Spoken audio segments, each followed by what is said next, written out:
This episode of On the Beat is brought to you by Ingles. Shop online with Ingles Curbside Pickup. New curbside stores opening every week. Please welcome Mike Griffith. Well, hey everybody, Mike Griffith here, and welcome to tonight's Ingles on the Beat segment. Starting a little bit early because there's so much good news to get to. And also a guest tonight, Matt Hayes from Jacksonville, one of the elite college football writers. He's going to join us later on in the show. We're going to talk all sorts of SEC things and news and notes. And let's start with the Georgia Bulldogs. Kirby Smart met with the media today. Kirby had a lot to say, some interesting things. Most interesting takeaway to me was that Darnell Washington and Tyke Smith could be back for the Vanderbilt game. Now, you'll remember Washington, the tight end, Tyke, the safety. Both of these guys had foot surgery a couple weeks before the season, and Kirby tells us they had targeted the Vanderbilt game for a return. Now, today was the very first media observation period, believe it or not, since about November of 2019. We were allowed inside the House of Payne, the William Porter Payne indoor facility adjacent to Butts-Mehre Heritage Hall, and allowed to watch for about 12 minutes. Now, I saw number 23 running around out there, and that's Tyke's number. I don't think it was Tyke, though. So we reeled that back in, made it clear, not Tyke Smith out there. I still wouldn't be surprised to see Tyke on Saturday. Did not see Darnell Washington. What we did see, and most of you have probably already read the story, George Pickens was running routes. Now, this was the warm-up period when the players are, the quarterbacks are throwing to receivers on air. There's nobody defending. George Pickens was in a black jersey, which means no contact. He had a brace on, albeit a lighter brace on his knee. Kirby had told us a couple weeks ago that he was doing straight line running. Well, in these drills, he was running a post route. And I don't know how many of you are familiar with a post route, but that's where a receiver starts outside and then takes a 45-degree angle towards the goalpost. That's a post route. So there is some cutting involved. There is a little bit of explosive movement. It wasn't an out-and-out crossing route or an out route, which would be a 90-degree cut. So I don't see George going all out on that knee. But what I saw was very promising. The fact that George is out there running, I think he's running close to full speed and making any kind of a cut, catching the ball, looking very natural, normal. Now, what could that mean for his return? Let's be realistic. George tore his ACL in the middle of March. Where are we now? March to April, May, June, July, August, September. We're 6 months out. I think that's still too close. I've always thought 8 months was the minimum, but I'm not a doctor, certainly. George Pickens does want to play this year, but remember, George Pickens also probably going pro after this season. So if he plays, he wants to get some tape. He also needs to make sure that he's 100% for the NFL Combine and the Georgia Pro Day. So George Pickens trying to balance that desire to get back with the team with the opportunity to get some film to show the pro scouts he's still very good, but also wanting to stay healthy enough not to endanger his NFL prospects. So there's a very fine line that's being walked by George Pickens. I think we all respect the fact that George has stayed with the team and is attempting to work out with the Bulldogs, with his teammates in earnest, with the desire to get back. A lot of guys may have just left. They may have just opted out, said, I'm going to Miami. I'm going to run in the sand. I'm going to train in the beautiful tropics and with a personal trainer and get paid all sorts of money by an agent. Instead, George Pickens is staying with his teammates in Athens. And so there's still a chance he could return. Now, I don't know when and if. I do know that one of his family members posted on Facebook that they're hoping this return will come pretty soon. So there's a little bit of a buzz. There's an excitement. We all know what George Pickens would mean to that receiving core. But right now, he's not there. And Kirby likes to talk about the guys that are. And one of the receivers that's gotten back is Kearis Jackson. Kearis, a very steady veteran receiver. Last year tied with Pickens for the most amount of catches. You remember the first two games, Kearis was punt return only because he had an arthroscopic procedure performed over the summer. Now Kearis working out with the receivers. You might have saw he got a couple targets. in that 40-13 win over South Carolina. So that's good news. Kearis Jackson back in the fold. He'll be out there against Vanderbilt. Some other good news, JT Daniels, boy, the offense just looks so much better with JT Daniels at quarterback. It's just not close. And Stetson Bennett performed wonderfully against UAB, 10 of 12, 288. But remember, about 220 of those yards came on 3 throws. One a catch and run by Brock Bowers, and 2 other ones where there was, the defense was badly beaten and he had open guys. It wasn't like he was threading the needle and layering passes. Not saying that Stetson can't do that, but his passing performance was much different than what maybe JT Daniels was demanded to do against that veteran Clemson defense, and again against a pretty good South Carolina defense. So JT just has that ability to make all the throws. Now, something came out of today's press conference, and my producer Michael Carvel and I had a very interesting discussion about Kirby Smart's comments about that he hasn't ruled out rotating quarterback. Well, look, you have to understand this about Kirby. He never rules out anything. Now, do I think we're going to see 2 on and 1 off and 2? I do not. I do not think that. I would be shocked. The only reason that could potentially happen is if JT Daniels was not 100%.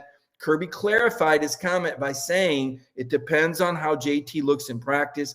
We watched JT today. He's firing missiles. He's fine. I had an opportunity to talk to someone in his family.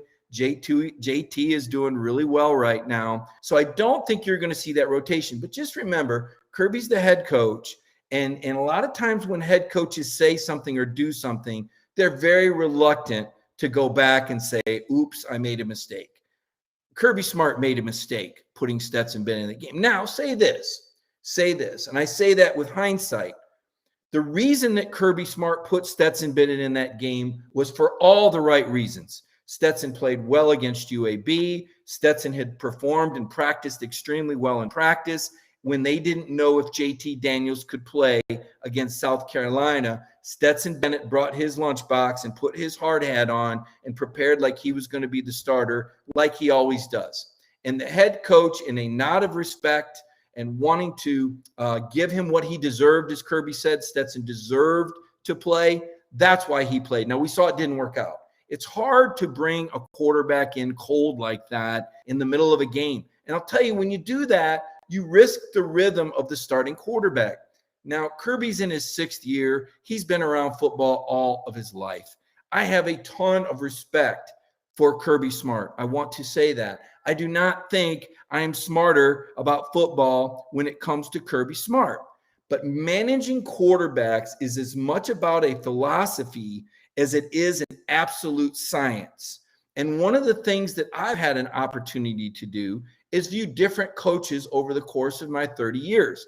Jimbo Fisher and Terry Bowden were the offensive coaches when I covered the Auburn Tigers. Gene Stallings, Woody McCorvey, those were the head coach and offensive coordinator at the University of Alabama. Philip Fulmer and now ETSU head coach Randy Sanders and former Kentucky offensive coordinator Randy Sanders. Obviously, we saw what Big Jim did here as well. I've had an opportunity to see a lot of different coaches and quarterbacks work together. Mark Antonio at Michigan State. Why am I bringing this up? Because I've noticed a trend with defensive coaches. Defensive-minded coaches have a tendency to want to treat the quarterback like it's any other position. In their mind, it's like, look, we've got DBs going in and out. We got running backs going in and out. You got to be mentally tough, quarterback, and you got to be able to handle yada, yada, yada. Well, I'm of the opinion in my 30, and I don't think there's an absolute right or an absolute wrong, but in my opinion, with where Georgia is at right now and the need to get the offensive chemistry established and the timing, because JT doesn't have many game reps with guys like Ladd McConkey, Jermaine Burton, Justin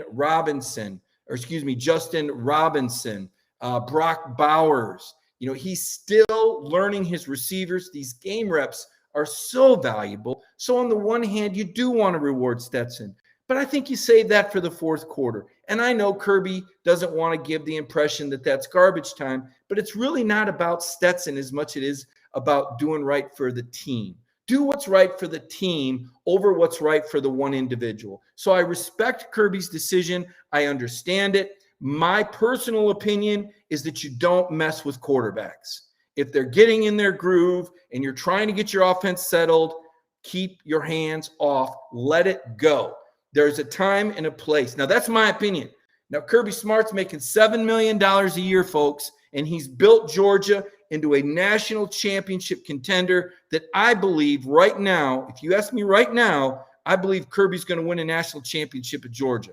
That's my opinion. I think this is the year. I think Kirby's a really smart guy, but I also think he's a very loyal guy, and I think he's a player's coach, and I understand his decision. So my decision comes playing Monday morning quarterback, second guessing from the armchair, just another sports writer. Kirby, it's his team. He understands these players, but my opinion is leave JT alone. When you pull him out, make it that you're pulling him out for the game. You get that lead on Vanderbilt. I don't know what's enough. 42-0 at halftime, maybe. Sit him out the second half and put him in bubble wrap. Make sure he elevates his legs and puts an air cast on his shoulder so he's ready to go against Sam Pittman and those upset-minded Hogs the following week in a noon kickoff at Sanford State. That's my opinion. Kirby has access to practice. He sees things I don't see. So I always give him the benefit of the doubt. But in the case of rotating quarterbacks, I wanted to explain the situation. I wanted to put it in context and explain why I don't think I would make too much out of him saying he hasn't ruled out rotations. For all we know, he could be talking about rotating Stetson Bennett and Carson Beck in the third and fourth quarter. We have heard the rumors that Carson Beck could be interested in transferring. It doesn't take a genius to figure that out, that if Carson Beck isn't get the kind of reps that he wants, that he could look elsewhere. It would also not make sense because he wouldn't be eligible this season. And why not stick around? Because Carson Beck, you just don't know. If JT Daniels goes pro, as we think he will, and if Stetson Bennett is indeed out of eligibility, which we think he finally is, then it would be silly for Carson to leave in the middle of the season just because he was upset over some reps. Now, you can argue whether or not Kirby should be trying to work him in there or not, but I think Kirby started the right guy against UAB. I think time, bore that out. And although I'm second guessing the decision to take JT Daniels out with a 14-0 lead, I want to say it once again. Kirby Smart knows more than I do about what's happening at practice and how to motivate and work with players. I'm just saying that as a general rule, the coaches that I've worked with that are defensive-minded coaches are more apt to pull quarterbacks and make coaching decisions without regard to the potential harm to the chemistry. That's just my personal observations from the different coaches that I've covered. Again, Kirby Smart is probably a Hall of Fame coach. I think he's the third or fourth active winningest head coach. So I want to be very clear that Mike Griffith does not think that he's smarter than Kirby Smart. I do not. I have a different philosophy, and that's all. And I say that without all the information available. And I explain these things because I want people to understand the context of Kirby saying he's not going to rule it out. So that was a big note here. I want to give you a couple other notes, and then we're going to bring our special guest on. I'm really excited to bring him on here in just a few minutes. Other things that Kirby Smart said today, Dominic Blaylock, the receiver, still dealing with a hamstring injury. He said he would try to go today at practice. I didn't notice him sprinting out there 100%. Said Kieris is not yet 100%, but he's going at 90 to 95. Kirby also said that, let's see here. They did practice inside because of the rain. Kirby said they're looking forward to Vanderbilt, said they're always a physical team. Didn't say anything about evening the score or being upset about Vanderbilt no showing last year. Kirby did confirm backup linebacker Ryan Davis out for the season with a quad injury suffered last Monday. He was on the punt team, and he was in the top 4 of the inside linebackers rotation. Now, let me go ahead. You know what? Let's bring Matt Hayes on now, if we could. Matt, an award-winning college football writer. He is in Jacksonville, my favorite city. Good to see you, Matt. How are you tonight? I'm doing great, Griff. How are you? I'm doing great, man. So I'm just talking about Kirby Smart's quarterback philosophy, pulling JT Daniels in the third series, I guess, as an outsider or someone that follows college football intently and looks at this from 10,000 feet. What were your thoughts when Kirby pulled JT Daniels on the third series of that game? Strange, just a little strange. That's all. My thought process in that is, look, you've got a guy that clearly can make every throw, that clearly has an NFL arm, that a lot of scouts will say is the guy that could develop into a late first round kind of pick. And he only played 4 games last year, and he's played, all of what this year? 1 and 2, about 2. Get him every rep you can possibly get him until the big games come up, until the Florida game arrives, until potentially the Alabama game and the SEC championship game arrives, until, God willing, the college football playoff. If it were me, I would literally get him every shot possible to get reps. And again, I understand that there's a situation of, well, what if he gets injured? Then you're really in trouble, because then you've got the mailman, and that's what you're stuck with. So I see that. I understand both sides of it. But boy, if you've got a talent like that, I'd love to just get him out there and get as many reps as possible. Yeah, Matt, before you came on, I was explaining that Kirby explained that Stetson Bennett deserved to play because he practiced hard. And my philosophy was put the team need over the individual need. I know you like him, bring him to your office, have lunch with him, play a round of golf, but don't take reps away from the guy that you're counting on to lead you to a championship. So I'm with you on that. But again, Matt, I'm not at practice. Kirby's the guy making $7 million a year. I respect his decisions. I don't always understand them, but he said today that he wasn't counting out a rotation. And I was explaining to the audience, and you know this, having been a beat guy, having covered college football on a national level, coaches do not like to admit when they're wrong. Yeah, I think it's that. And I think most coaches, and I would probably put Kirby in this category, they do nothing without intent. So my guess would be, while Stetson Bennett is probably playing well in practice, and whether you think he deserves it or not, I think there's some intent going on there. Whether that means he's trying to motivate JT Daniels to be more precise with his preparation, whether he's trying to motivate the team, and explaining to them, look, no one's job is safe. We all got to buckle down. This is a big season. We have potential. We have the potential to win it all. Let's get our mind straight. It could be something as simple as that as well. We both see both those players, okay? We don't see them in practice because clearly we're not allowed in practice. But when you see those two on the field, it's night and day, the difference between those two. So I just look at those two and I think, you know what? There's something more than this. There's something underneath what the initial decision is. Yeah, my guess is that maybe JT was limited in practice last week, and because he was limited, the head coach sends the message that, hey, if you're not out there, you're not getting all the reps. And that, Sure. Like you said, Matt, that applies to everybody, even the quarterback. And I'll reward you if you prepare to play like Stetson Bennett and you stick around. I think you're absolutely right, Matt. I think that there was a team message. You're playing an opponent that you feel you can beat easily. And, right. But then once the interception's thrown, I think that the team said, okay, coach, we get it. Let's win this game, right? I mean, the Georgia defense, let's not fool around anymore. Yeah, the Georgia defense, Matt. You made your point, right. Yeah, but they shut him down. It's a pick. It gets, Stetson makes the tackle at the 12, and the Georgia defense holds them to a field goal, and on we go. I wanted to go over a couple more notes, Matt, and feel free to weigh in with this. I do something every Monday that I call the stock report. Okay. And, coaches talk about how they like to steal game plans and plays from other teams. Well, the stock report originated back in the Birmingham News in the 1990s, and I just kind of liked it because back in the day, Matt, you remember we'd be on deadline having to write for newspapers, and oh my gosh, I got to get 3 stories in the paper tomorrow. And the stock report was a handy dandy thing you could do that you could get filed on deadline just based on who played well. Stock soaring is my top category. JT Daniels, you saw the same thing I did. Can you believe 7-7 on third downs passing, 6 of those throws converting first downs? Nolan Smith, once the number 1 prospect in the entire 2019 class, finally with the breakout game, 8 tackles, a strip sack, and a tackle in the end zone for a safety. Brock Bowers, who is this? Travis Kelce got a kid. This guy is unbelievable. He's 6'4", 230, 4'5", 40, 40-inch vertical, the most valuable, reliable target on the team. And finally, Jake Camarda. you got an NFL punter out there, guy. I don't know what else to say. The guy's bearing. Matt, of those 4 names that I mentioned, share some of your thoughts and impressions on those top Georgia Bulldogs. I'm blown away by Bowers. I think you're talking about a kid that's, again, every time we talk about a freshman, you're talking about a guy that's, months removed from high school. I mean, and he's going out there and playing at that level. And you're right. He is Georgia's most consistent receiver.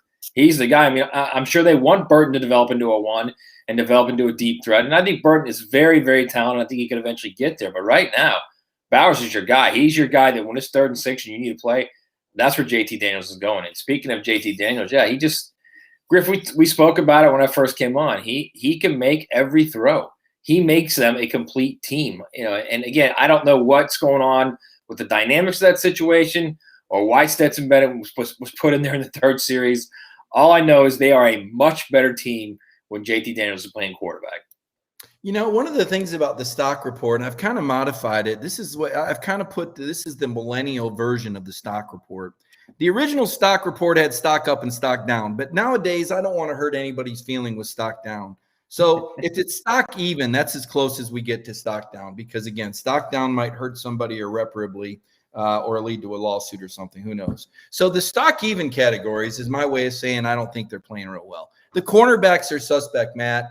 South Carolina, look, I like Luke Doty. I love Luke Doty. I think Luke Doty is a great quarterback, but he had 3 passes over 35 yards. The former GA hit the other. 4 passes for the Gamecocks of over 35 yards. That's number 1 stock even. Number 2 stock even, John Fitzpatrick. Look, every team has got a guy like John Fitzpatrick. He works hard. He says all the right things at press conferences, which means he doesn't say anything. He's dry as a board. He's got an IQ of a zillion, and he acts like he doesn't understand your questions. But on the field, he carries out assignments. He's big. He may have a place in the NFL as a blocking tight end. JT tried to force a couple balls to him because he likes him and he's a good guy. He didn't go aggressively enough for one. It was picked. The other one, he was in the end zone with no separation. So he's in the stock even. Justin Schaefer, this guy came back for his senior year to try and make NFL teams convinced they should draft him. And all he's doing is giving them more reasons not to draft him, a false start and just no push. So, Matt, every team, even championship teams, you can look around and they're not going to have great players. Sure. But those three areas there, particularly cornerback, and I guess I would ask you this. You've seen enough football to be able to answer this question. What's the formula for beating the Georgia Bulldogs right now? Finding where those junk bonds are in that stock report, really, is what the formula is. Because, you're looking at that defense. It's phenomenal. It is. The front seven is just fantastic. And I think the front seven is so good, they're hiding some flaws in the secondary. There's no doubt about that. But I think, those things work off each other. So if you've got the ability to affect the quarterback, it's going to help you in the back end. There's no doubt. And I think that's where they are right now. If you ask me, what do I think the kryptonite is of Georgia? I think it's the back end. It's in coverage. So then you get to the point of, okay, the question becomes, who can protect, number one, and number two, who has the quarterback that can make throws? And right now in the SEC, right now who can protect and who can make the throws is really only one team, and that's probably Alabama. I don't know that there's another team in the league that can throw it like that. Auburn, maybe, if every game Bo Nix played was at home, maybe Bo could probably hit on one or two passes that might be able to hurt you. But right now, consistently, a team that consistently do that, I would say it's Alabama. Now, again, we don't know what's going to happen when Anthony Richardson becomes completely healthy at Florida. When he does, and when he starts playing, then I think you're going to get an idea of where that Florida offense goes right now. But right now, I think Florida could find a way to protect, but I'm just still not sure that if Florida's in max protect and they've got a couple guys on the outside, and those guys got to win, I'm not sure Emory Jones can get it there consistently. So what happens then if Anthony Richardson becomes a viable option in the passing game, and he still is that dynamic run guy that can run like a tailback from that quarterback position? Then you've got something unique there. Then that game in Jacksonville is going to just be, it's going to be an absolute war. It is going to be an absolute war, and this is a game that if Florida was playing in the swamp, they'd feel a lot better about, because let me tell you, that is home field advantage. Matt, before we take our halftime break. You're not getting off that, are you? You are not getting off that game. You've got to leave to Jacksonville. You just aren't, are you? And I'm going to bring you back for the second half, but before we take our halftime break here in a moment and recognize the sponsor, Ingles, I want you to rank the top 6 teams in the SEC. I'm going to give you a minute to organize that in your brilliant brain, and I'm going to lead off with my top 6 teams in my SEC power poll. Number 1, I think right now, Georgia. I know that they are susceptible on the corners, but to Matt's point, I'm just not sure who can protect long enough, and I'm just not sure that Bryce Young's still going to be around come December 7th. He's an awful little guy, and it's an awful rough league. So I got Georgia number 1. I have Alabama number 2. They didn't play their best game, and they were still able to escape what I believe is the most hostile road environment in the SEC, maybe the nation that I've seen. Number 3, I'm going with Texas A&M. Not ready to give the Gators that big jump over the Aggies yet. A&M will have a chance to prove me right or wrong this weekend. They play Arkansas in Jerry World. They're in Arlington, Texas. Number 4, the Florida Gators. I'm impressed with Florida. The moral victory for the Florida Gators. But to Matt's point, we haven't seen the quarterback that Georgia's going to play yet, I don't believe. 5, Sam Pittman and the Hogs. How about that? What a remarkable job. Let's give Pittman his due while we can. Big win over Texas, some momentum. Not sure how they'll handle the bright lights in the big stage of Dallas. That's why I have A&M ahead of them. And number 6, Ole Miss. They just keep putting the points on the board, and they've got a bye week before they play Alabama. And could they be the team? So my top 6 again: Georgia, Alabama, A&M, Florida, Arkansas, and Ole Miss. Matt, give me your top 6 in your narrative for those programs. Well, it's a little different, just a little bit, though. I mean, I've been on Georgia from day one. I think Georgia's going to win the national title as long as JT Daniels is playing quarterback. As long as something doesn't happen in that situation where, once again, the quarterback position is a mess at Georgia. I think Georgia's got a chance with that defense and with JT Daniels' ability to make every throw to win it all they got to do is get out of the SEC, because I don't see anyone else outside the SEC that's going to touch whoever ends up winning the SEC in the playoff. Second, I've got Alabama. I just love Bryce Young. And I know you've been on he's too small, he may not make it through the season. You've been on that all year. I think he's a guy, he's one of those rare, unique guys that he knows he's not the biggest dude, so he finds a way to protect himself. Kyler Murray was a great example of that. Kyler knew he was 5'9", 185. He knew it. So he knew he had to figure out a way to protect himself, and he did. He's been the smallest guy playing football his entire life, so he got it. And I don't think there's much difference between that and Bryce Young. Number 3, I'm going to go with Florida, and I'll tell you why, Griff. When I heard Nick Saban, I think I got to be honest with you. I was a little bit annoyed when I heard Nick Saban say we made a lot of mental errors. Nick always talks about how they're playing themselves. It's the standard. Well, that and you couldn't get off blocks, Nick. Your defense couldn't get off blocks. So you can say mental errors. You can talk about a standard. They were getting whipped on the line of scrimmage. Whipped. So I think that, to me, is a red flag for Alabama. Now, that doesn't mean Alabama can't improve on the defensive end, because they more than likely will, because Saban's defenses always do. But in that specific game, whipped. It's the only word you can use. And honestly, if Anthony Richardson was playing that game, I don't think Alabama gets out of there without a loss. So I got Florida 3. I got Texas A&M 4. We still know about Calzada. Who knows when Haynes King is going to return? The fun thing is they say October 15. He's got a fractured ankle. A fracture is a break. He has a broken ankle. So to return in, 4 weeks? 5 weeks? It's got to be one of those crazy Alabama webbing surgeries that Tua had. Remember the ankle, when he had the ankle problem? They did like that webbing that helped him return sooner. It'll have to be something like that. They'll figure out. I don't know how he's going to get back, but until then, Calzada's got to do something. He's got to be a guy that makes plays in the passing game. But I'll stick them at 4. I love Ole Miss, man. I know they're not that good on defense. They're better. They gave up like 36 a game last year. They're at like 17 or 18 right now this year. I know they haven't played anyone, but I think they're better. I love Campbell, the linebacker, the transfer from Maryland. I like Ole Miss, and I love what they do offensively. Matt Corral is just a fun guy to watch. They can protect against Georgia, I think, for the most part, and I think they can make plays clearly with Corral. So if something like that, if somehow Ole Miss beat Alabama and Georgia saw them in the championship game, that'd be a fun game to watch too. And then 6, I'm with you. I love Sam Pittman. Love what he's done at Arkansas. I love his mindset, his tough guy mindset, hey, we're tough guys, but we're having fun doing what we do. And those guys just love playing for him, those players. And he's got a tough quarterback. KJ Jefferson, he may not be the prettiest guy throwing the ball, but he's a tough dude. He's really good in the QB run game, and he's a lot better thrower than you think he is. And Kendall Briles is a fantastic play caller. And he's got two really good coordinators there, Kendall Briles and Barry Odom, the former Missouri coach. He's just done a fantastic job as a defensive coordinator. You know, Sam Pittman looks like a guy that if he's on your bowling team, he's buying the beers, and if he's on the other team's bowling team, he's beating you up in the alley behind the bowling alley.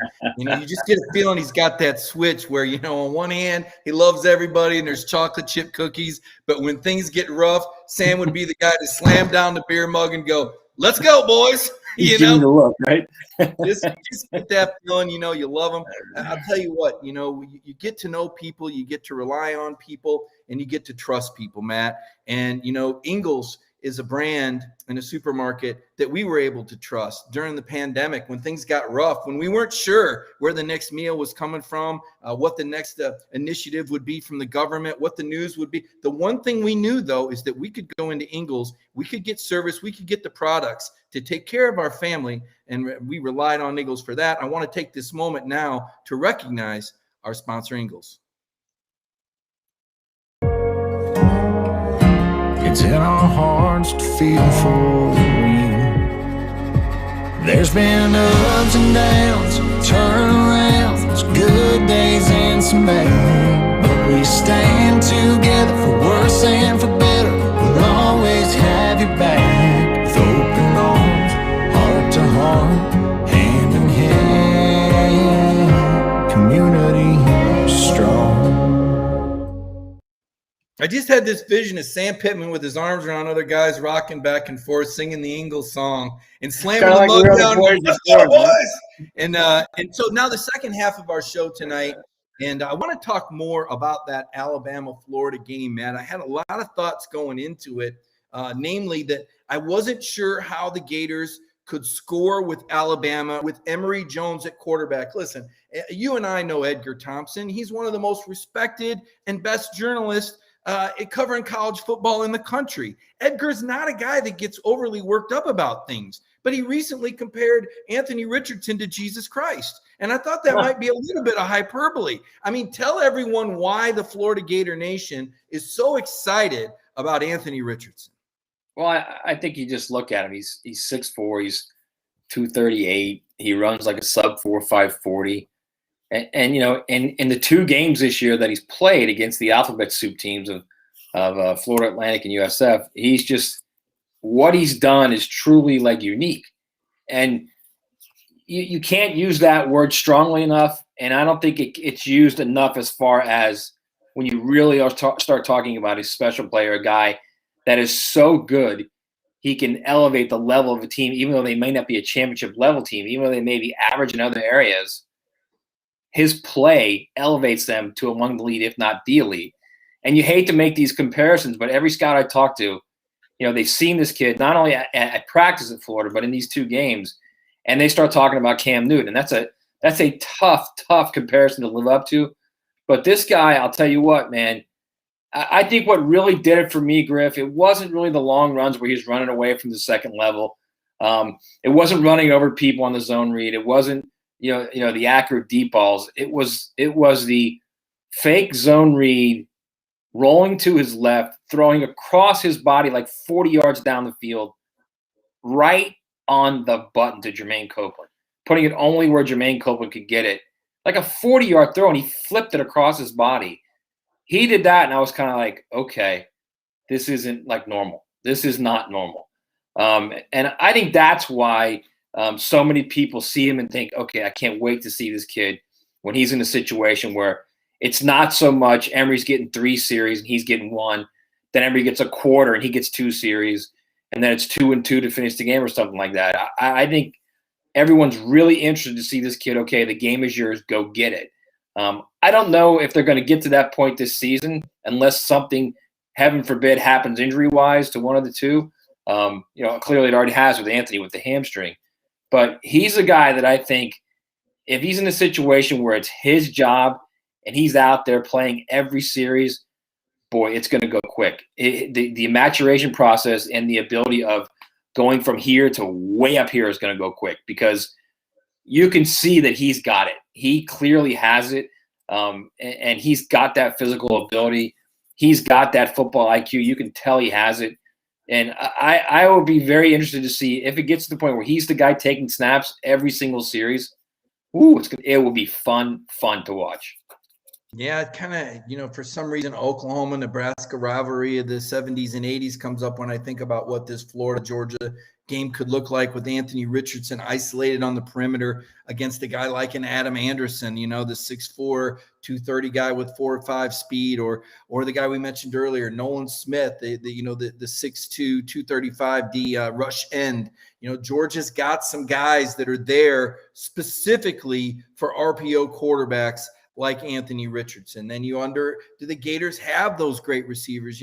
This year's college football season looks very different than the last 3. We don't see the sort of receivers in the passing games like Clemson had with Trevor Lawrence, like Alabama had last season with, 2 first-round draft picks, like LSU and Joe Burrow had with those 3 remarkable. And I've been telling people the whole offseason, look, this Georgia receiving core might be better than what they've had, but it's not in the same league with what we saw Mac Jones working with, or Joe Burrow working with, or Trevor Lawrence working with, Matt. I think Georgia is a shade down at the skill positions. We're talking about a freshman tight end being their go-to receiver. And in the backfield, no one has really separated. And as much as Kirby talks about this platooning, I don't like that. I want to see a Najee Harris. I want to know who the dominant guy is that I'm trusting on 3rd and 1. They can take it to the house, and I'm putting him in there on that game-winning drive. Right now, it's kind of like, spin the wheel on the sideline. We'll see who we put in,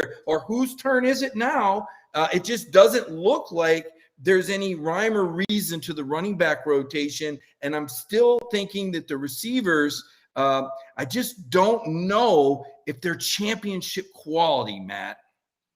Griff, when you really think about it, if you're talking about both Florida and Georgia, they almost mirror each other as far as skill guys. Very similar. They got each of them has 3 running backs. Florida has 2 5-star guys, Bowman and Lingard, who are on the bench. They're not even getting carries right now. They have receivers that they like. Copeland's a guy they think could develop into a deep threat, a lot like Burton at Georgia. They've got a tight end they like, Gamble. It's very similar the way they look skill-wise. The difference is a quarterback. I mean, Georgia has the pro-style quarterback, the guy that can make every throw, and Florida has an idea of a quarterback with Anthony Richardson and Emory Jones. And defensively, clearly Georgia is ahead right now, but I'll tell you what, I like what Florida's doing defensively. I think they're getting lined up on time, which is really a huge, huge difference from last season. And they've got guys. I've talked to scouts numerous times who've told me they've got 5, 6, 7 guys that are going to play in the league on that defense. They were just so poorly prepared last year and so poorly coached. And I think Grantham has made a concerted effort to be in a situation where he has them in position to do smart things and play smart. And then you're talking about their athleticism taking over. They're really good off the edge, with guys like Zach Carter and Cox and Jeremiah Moon and Bogle, and they can run, man. They've got some athletes on the edge. And those 2 transfers are helping the middle. I don't think they're as good as Georgia defensively, but they're pretty good defense. And they did a job in Alabama the last 2.5 quarters in that game as well. So it's that game is looming large right now on Halloween weekend in Jacksonville. No doubt about it. It does loom large right now. The Florida Gators are whetting their appetite for the Tennessee Vols. The Gators a 20-point favorite. Tennessee hasn't won there, Matt, since you and I were covering those teams in 2003. I can't even remember. It was Casey Clausen, right? Was it Kate? It was Casey Clausen. Yeah. I think he was one of only 2 quarterbacks, if I'm not mistaken, to win twice in the Swamp, and one of them being against Spurrier. Wasn't there an LSU quarterback that pulled that off early, maybe? But right, before it was named the Swamp. So maybe that doesn't qualify. Anyway, long time for Tennessee, right? And the Swamp does make a difference. I mean, I tell people this, and when I talk to some of the Georgia people, and most of the Georgia people I talk to now really want to get the Georgia half of the game at least back in Athens. I mean, right. Florida can do whatever they want when it's their game. If they want to play their designated home game in Jacksonville, that's fine. But I tell them that if the teams I've covered, Auburn, Alabama, I can't say Georgia because they haven't played there, but in Tennessee, the sweetest wins, the wins that meant the most to those programs were beating the Florida Gators in the Swamp. I mean, that is the stadium where you really do have to conquer the fans as well as the team. Now, Georgia had a little bit of that going when they played Notre Dame, Matt, a couple of years ago. I mean, Notre Dame has 6 false starts. If Sanford doesn't show out, I'm not sure Notre Dame doesn't escape Athens with a victory if those fans don't create 6 false start penalties, because Brian Kelly was dialed in and the Dogs were sleeping that night. So I think fans in stadiums can really affect games. And I do think Florida will roll Tennessee. I certainly think Tennessee will ring the bell against Vanderbilt. I want to shift a little bit to Alabama. We've talked a lot about the Gators. We've talked plenty about Georgia. Obviously, that's why people tune in. They love the Bulldogs. But now that the Bulldogs are national championship contenders, now that they're SEC contenders, the treat is that you get to talk about the rest of the league. It's relevant to do that. You know, when I first started bringing guys on like Sam Pittman and Shane Beamer and Steve Spurrier came on the show, and they said, why are we hearing about all these other? Because now you're a championship contender, and what others do is relevant to you. Yeah, when you're a 7 or 8 or a 9-win team, you just take care of your business and you take your participation trophy and you pat the guys on the head for a good job. But now that you're trying to win it all, you're kind of trying to look around and see over your shoulder who's coming up and what else is happening. And I think Georgia fans should be encouraged as Florida fans. What they take from it is, hey, we almost beat the best team in the country. And what Georgia fans take from it is, Alabama doesn't look so good. So everybody kind of sees what they want. What is the truth about Alabama football right now, Matt? I think they're still very good, Griff. I think they're still one of the top 2-3 teams in the country, but they're vulnerable. I mean, and anyone who thinks they're not is not watching what's going on in the field. Now, again, you've got to be a team that's got a very physical offensive line and a group of running backs that can run hard, can push the pile, and make a miss, which is what Florida has. And you've got to have a quarterback that can add to that run game. So I look at the SEC and this schedule that looked so easy not so long ago for Alabama. Now you start talking about, okay, well, Arkansas could be a problem. Arkansas and those 20 super seniors.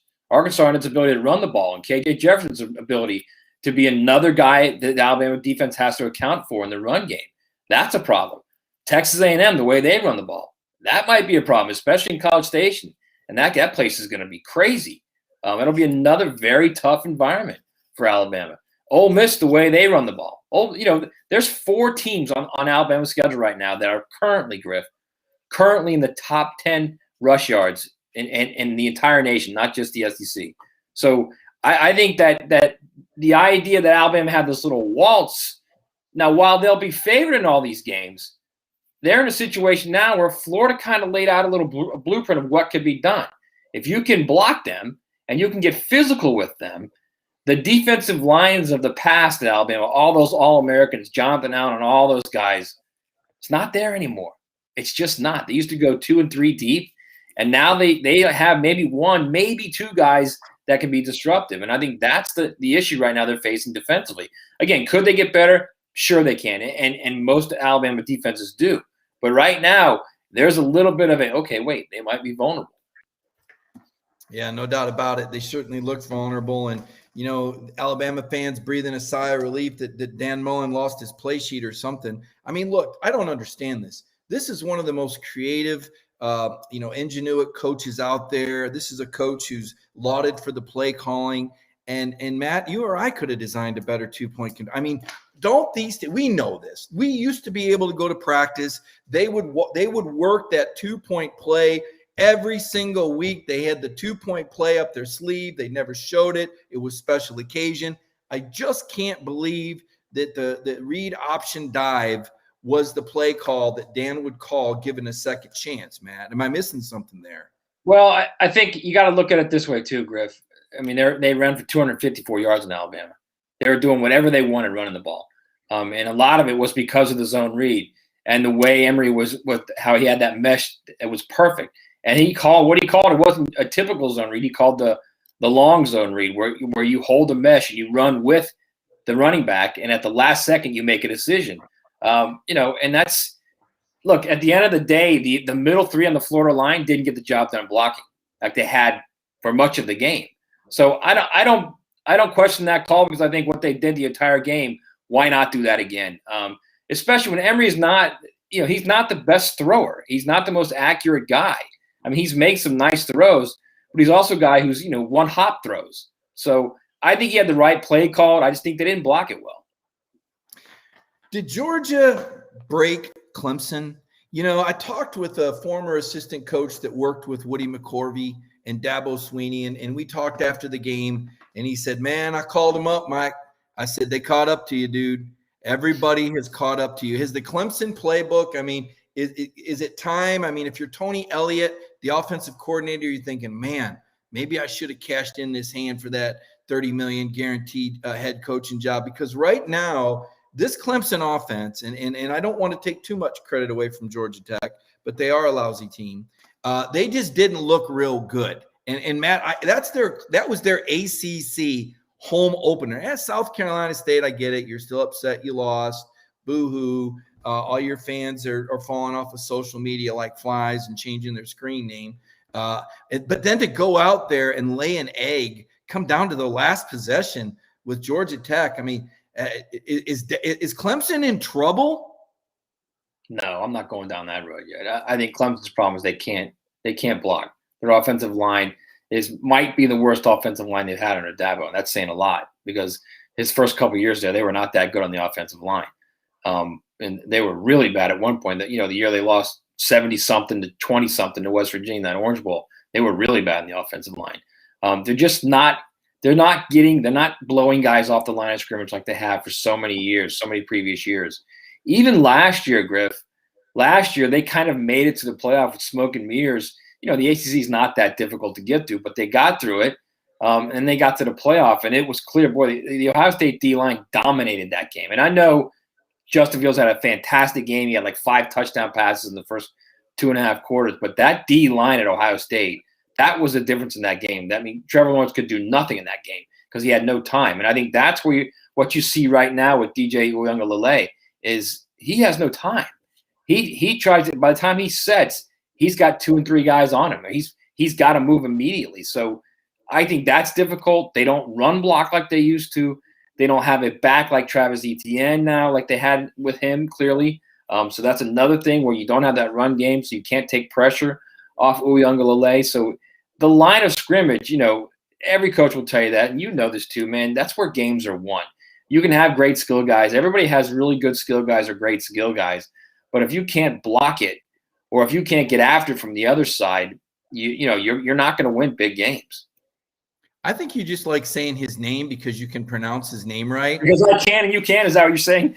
Uiagalelei. Uiagalelei. It's Lele. Uiagalelei. He's not relevant enough to worry about anymore. We'll just call him DJ U for now. I'll tell you what else I did today. We do this Super 16 poll, and I know everybody's wrapped up in the AP Top 25 and the coaches poll. But the Football Writers Association, we have our own little club here, and we have our own little poll called the Super 16. And why don't we have our own secret handshake, Griff? I never understood why we have. We got our secret. We got our massage chairs at the national championship game reception rooms as well. But I'm going to tell you what I did today, Matt. And I noticed right away someone from Cleveland followed me on Twitter. I'm surprised I didn't get the call to go on the show. I said, you know what? I'm not ranking Ohio State in the top 16. I'm not doing it, Matt. They look lousy against Minnesota. They had to come from behind. They look lousy against a bad Tulane team. They got beat at home against Oregon. I'm still not sure, other than having great uniforms, I'm still not sure how much conviction I have in the Ducks. I'm not putting them in. There's more deserving teams that have not lost yet, and I'm not just going to put them in there because of the Buckeye sticker. I can't do it. Now Clemson has an unbelievable suffocating defense. I kept them in the top 10. I even gave Oklahoma a little bit of a pass because they've got a returning quarterback who has been there and done it. But I've got zero conviction in Ohio State. They shouldn't have even technically gotten into the playoff. Their conference had to change the rule to get them in. And I'm just not buying that right now they deserve or represent a top 16 team. Now, your thoughts on Ohio State? Are they still going to come out of the Big Ten and make the playoff? Let me just say this. I think it was really interesting that this year, and even last year to an extent, Griff, the narrative was it's inevitable. It's always going to be Alabama, Clemson, Oklahoma, and Ohio State because they've dominated the playoff, and they're going to continue to dominate the playoff. And every once in a while, we'll get Notre Dame, or we might get a Georgia. You get an Oregon in every blue moon, but it's going to be those 4 teams, and it's going to be those 4 teams again this year. And now Clemson's got a loss. Ohio State's got a loss. Oklahoma looks average. Alabama clearly has a vulnerability. I don't know how deep and detailed it will be. I mean, you're going to have to be a team that can get physical with them and run the ball like Florida did. So I don't know how much of a factor it could be down the stretch, but it's there.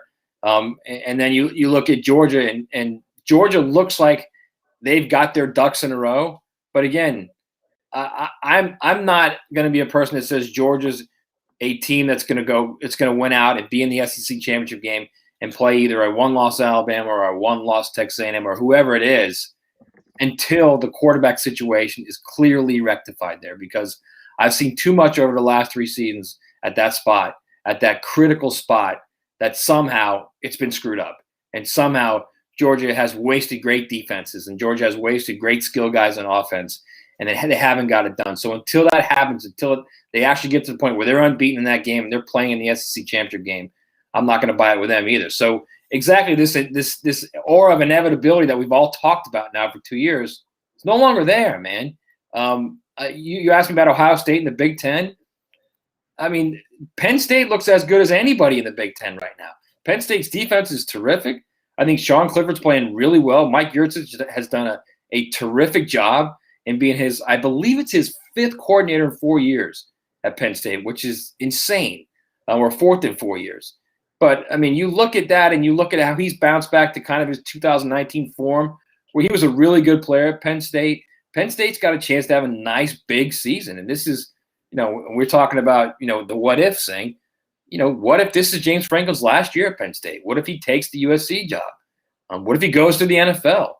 James is a fan of the NFL. So, I mean, I think in this day and age right now with college football and with the idea of the transfer portal and the NIL, and where players are way more invested in the sport and have way more power in the sport than they had in the past, you're going to see some elite coaches who typically would say, I'm not going to the NFL, maybe try to go to the NFL because it's just too much of a headache right now. It really is. We're talking with Matt Hayes. He's an award-winning college football writer, a radio host out of Jacksonville, Florida. Truly one of the best football minds out there and analyst. Matt, really enjoying the conversation.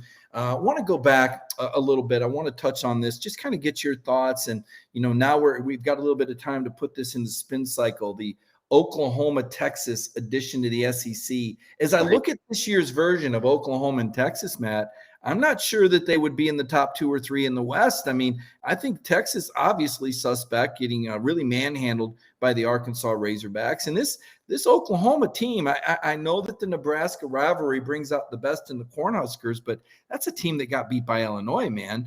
I think Oklahoma, could be in trouble. I don't think this is going to have the sort of immediate impact that maybe at first glance that we thought it would. Yeah, I think Oklahoma, we were all kind of, led into the idea of, well, it's Lincoln Riley, and he just churns out Heisman candidates, and honestly, it's hard not to think that Lincoln's a fantastic coach, and Lincoln has done. He's got the track record, but I think we all kind of ignored what we saw with our own eyes last year with Spencer Rattler. He had good games. He also had bad games, and by bad I mean bad games where he got benched. So I think it's a little bit of that. They don't have the quarterback play that they've had in previous years. I don't think they're that good on the offensive line. Defensively, I think they're better, but in the Big 12, it's just incremental at that point. And I think it's a different Oklahoma team. Could they still go unbeaten in the Big 12? Sure, they could. I'm not sure if you look at the Big 12, who scares you in that league? So they could go unbeaten. They could get to the playoff, and they could be a 12-0 or a 13-0 team that really shouldn't even be there. But because they're 13-0, they're going to play in there. Now, I'm also a guy who believes wholeheartedly that Lincoln Riley will figure it out with Spencer Rattler. He will get him better, and by the end of the season, he will be playing really well. So I'm not giving up on Oklahoma just yet. They clearly don't look right now, Griff, like they have in the last 2 or 3 years or 4 years.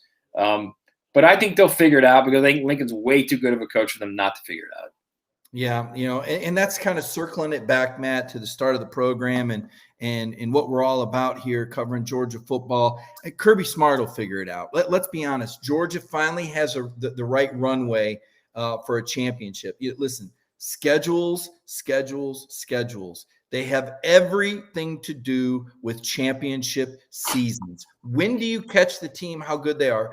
For example, Georgia is playing Arkansas when Arkansas is good. They played LSU when Joe Burrow was there. That's a tough time to catch a home and home with LSU. You'd much rather that be now and have played Arkansas home and home with Chad Morris in 18 and 9. So schedules have a lot to do with it. Georgia, I felt, got dealt a really nice hand this year. Last year it was tough. They played some physical football teams in Tennessee, Alabama, Kentucky. They lost 4 guys before they played the Gators, who conveniently enough, and I'm glad everyone turned out to be okay, by the way, had 2 weeks off for COVID over a 3-week period. Looked like a rested, fresh team against a Georgia team that had just lost their team captain to a motorcycle accident, Jordan Davis and George Pickens, arguably their 3 best players. And then they lose their quarterback with a 14-0 lead. I mean, it was like an airplane crash. It was a cascade of events. One thing wasn't going to take Georgia down. A lot of things did. Part of it, the schedule. The year before, Matt, Georgia played 5 teams. This is amazing. 5 teams that had a bye week the week before they played Georgia. I asked Greg Sankey about it, and he goes, oh, yeah, well, the differential of 3, that's the limit. And that was the smart and right thing to say. But why did it have to be a differential of 3?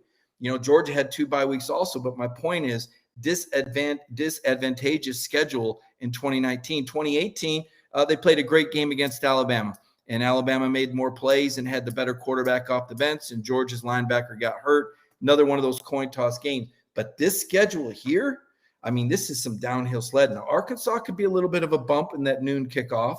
Auburn on the road. I think Auburn is still a bit of a mystery team. Penn State does look like the Big Ten, the best team in the Big Ten, but maybe that and 25 cents gets you a cup of coffee. We don't really know how savage Auburn and Bo Nix will be on the Plains mid-October, and of course the game in Jacksonville on Halloween.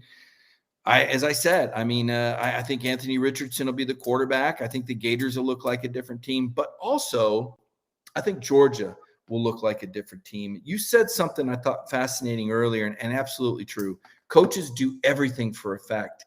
I almost get the feeling Kirby's trying to create a little of his own adversity right now before they play some of these powder puffs like the Vanderbilt Commodores.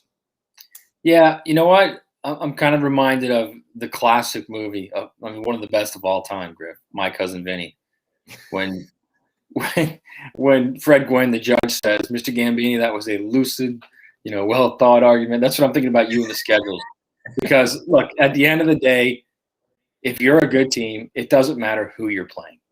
And, Steve Spurrier used to say this all the time when somebody would ask him during the week, this is a tough part of the schedule, coach. You've got, Auburn, LSU, and Georgia, 3 in a row. How difficult is that going to be? And his response every time was, well, they got to play us. And I think that's the way Kirby looks at that. I mean, he doesn't care who he's playing. All he knows is if they're prepared and they're ready to go, guess what? They got to play him. He's not worried about playing them. So I think schedules, well, fans love to look at it and fans love to argue about it because we've got a tougher schedule than you and you got an easy track and we didn't, and we won these games and you didn't have to win any of these games. All they care about in that football office of all these teams is, okay, this week we have to be the better team. This week, it's just about this week. And these guys got to play us. It's not like we have to play them. So, yeah, I've never been a guy who has thought, okay, that schedule is going to be tough for them. I just think look, if you're a good team, if you're a great team and you think you have the ability to play in the national championship game or play in the playoff or win your conference championship, you don't care who's in your way. You're going out there and you're playing. Well, I agree with that. I agree with that philosophy, Matt. But one of the things that a schedule like they have in the ACC or the Big 12 or the Big 10 affords you to do, which I'm seeing Georgia get the advantage of right now, when you have these sizable leads, all of a sudden, Jordan Davis He's not playing all those snaps in the second half. Yeah, you can get breathers, no doubt, no doubt. Bill, and let me tell you, Georgia's going to lose 9 of these guys off defense to the NFL. And next year, everybody's going, well, this is the window. This is the window. They're building depth right now. That fourth quarter cover touchdown for South Carolina, there was some backups on the field that were getting some very valuable work. So Kirby Smart building the depth right now. And that's why I say the schedule matters. You mentioned they'll be better by the end of the year. Well, if you're Oklahoma, you've got a larger margin for error than you do in the SEC, where South Carolina can nip you. A Tennessee maybe. Well, maybe not Tennessee. Maybe a Kentucky. I don't know about South Carolina. Well, I'm going to tell you, Luke Doty. I'm just going to tell you. South Carolina, Tennessee, and Vandy, if you even contemplate the idea that they can nip you, you're not doing things right as a coach. I can tell you that. Well, I'm taking South Carolina over Kentucky. It's going to be an upset pick this week. I'll tell you that. Kentucky. Wow, that's a big upset. It'd be a pretty, Eddie Grant's back. I think Kentucky might score 40 on him. Eddie Grant's back, and according to him, Bill Parcells tried to hire him last week or so. I don't know. The guy did you ever hear the story, Matt, of the Eddie Grant supposed job offer to be the offensive coordinator at Georgia? He goes back to Kentucky. He did get an interview at Georgia, but it was to be like the run game coordinator. Right. But he goes back to Kentucky, and the story gets pitched by the Kentucky media, and they're so busy with basketball that they don't pay close attention to know that he's lying, that he really didn't get offered the offensive court, but they still give him all this money, and they celebrate Eddie Grant as like the greatest coordinator ever, when in actuality, he was just a rogue recruiter, as far as I remember, that coached running backs. But apparently he's back in the fold in Wildcat country now. And so this is when before Monken got the job, this is when Eddie interviewed for the job? I think he was being, right around the same. Okay. He was never going to be the full. You don't. I think they were 99th in the nation in offense the year before. But anyway, we like to have some of these fun beat writer stories. Matt, wild card time for you. You got any takes for me? Obviously, you do such great work there in Jacksonville. Share the radio station that you're with and where people can find you on social media. I'm on 1010XL in Jacksonville. It's 92.5 FM, 1010 AM. It's the Jacksonville. It's the flagship station of the Jaguars, the flagship station of the Gators, and it's basically all football all the time there, man. We get after it every day. 12 noon to 3 daily. We even have every once in a while we'll have a really good SEC analyst on our show by the name of Mike Griffith, and he comes in and breaks down some stuff very well for us. So yeah, we have a lot of fun, man. We talk a lot of football, a lot of SEC, NFL, and it's even in the off season, man. It's all football. This city's all about football. It really is. And your Twitter handle, Matt? It's Matt Hayes CFB. At Matt Hayes CFB. Matt, I want to thank you so much for joining me tonight. I'm going to stick around after you leave and answer some of the questions. Try to be interactive with the fans. It's been a live comment section. You've gotten a lot of praise. The Dog Nation fans love you, man. I don't think I've ever said that about any Florida person before, but they're crazy about you. You tell it like it is, Matt. You've always been a gifted journalist, and you've always been a great friend. Thank you for joining me tonight on the show. Sure, Griff. My pleasure. Anytime, man. Thank you. Got it. Matt Hayes, one of my buddies and a guy that I love to do radio with every Saturday on that Jacksonville radio station. Matt knows his stuff. I hope you enjoyed Matt's presentation. Matt and I go way back, some 20, 23, 25 years now. And we've been around the league. And Matt, of course, also worked for the Sporting News. You'll see his work with Saturday Down South. And whenever he decides to write, there's somebody that's ready to write it, because he's one gifted writer and obviously a very, very good college football analyst. What questions do you have for me? I want to wind this up in the next 5 minutes. My producer, Michael Carvel, doing an outstanding job tonight. I always appreciate Michael, another guy that I go way back with. Michael and I have a very good working relationship. And when you've got people on your team that you can be real with, it makes everybody better. And I appreciate his production tonight. I see Austin has a question. Thoughts on Michigan State -4 versus Nebraska and Arkansas versus A&M 5.5? You're talking spreads here on me, man. I'll tell you what. I like Michigan State over Nebraska. Nebraska, I think that had to be an emotional letdown against Oklahoma. That was a big game. Michigan State and Mel Tucker. Mel Tucker is doing one phenomenal job with Michigan State Spartans. Let me tell you, that win against Miami, it probably has Tyreek Stevenson wondering why he transferred to Miami. He could still be with the Bulldogs. But, you got to understand these kids do what's best for them. That was a big win for Michigan State. I like them over Nebraska. A&M and Arkansas, man, I would really, really like to pick Sam Pittman in the Hogs. I think Sam is a guy that everyone in Dog Nation and Georgia fans respect and admire.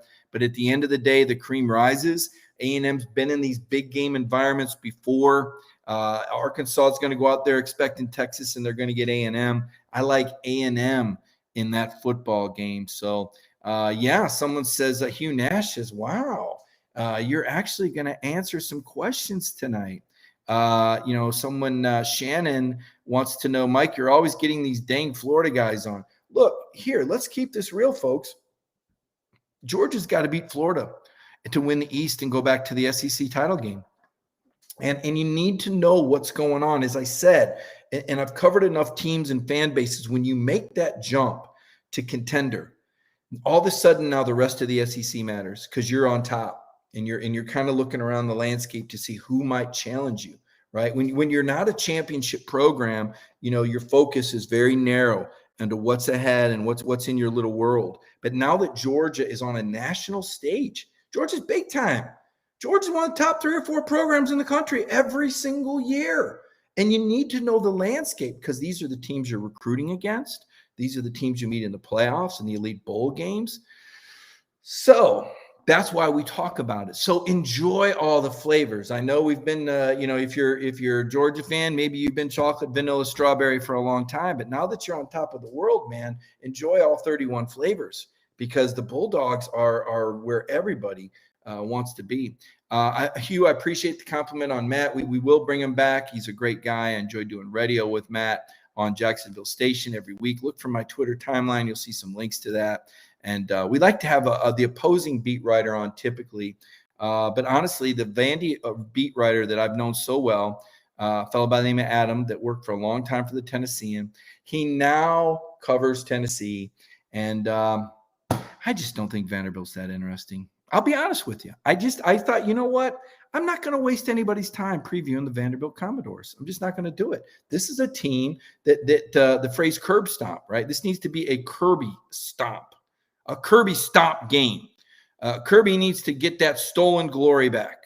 What else we got tonight? Any other questions, folks, here on the Ingles on the Beat show? I'll be downloading this as a podcast and SoundCloud as well, taking questions.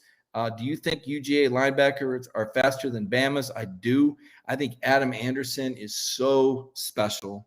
This guy is just an absolute offensive wrecker. Really like his game. Channing Tindall, man, where did he come from? He's having an unbelievable season, tied for the team lead in tackles. Does Kirby get nervous on quarterback decisions? No, I don't think so. Kirby wants to be fair to a fault. He wants to be fair to a fault. He really does. He wants to be a man of his word, and I respect that. And that's all I can tell you. I think he's doing his best to be fair and take, to run this Georgia program in the best way that he knows how. I think folks need to let it go. What happened the other night is done. I think it showed you how mentally tough JT is. He came back out the next drive, converted 3 third downs. I see someone asking me, yes, George Pickens was practicing. If you missed the beginning of the show, he does have a knee brace on.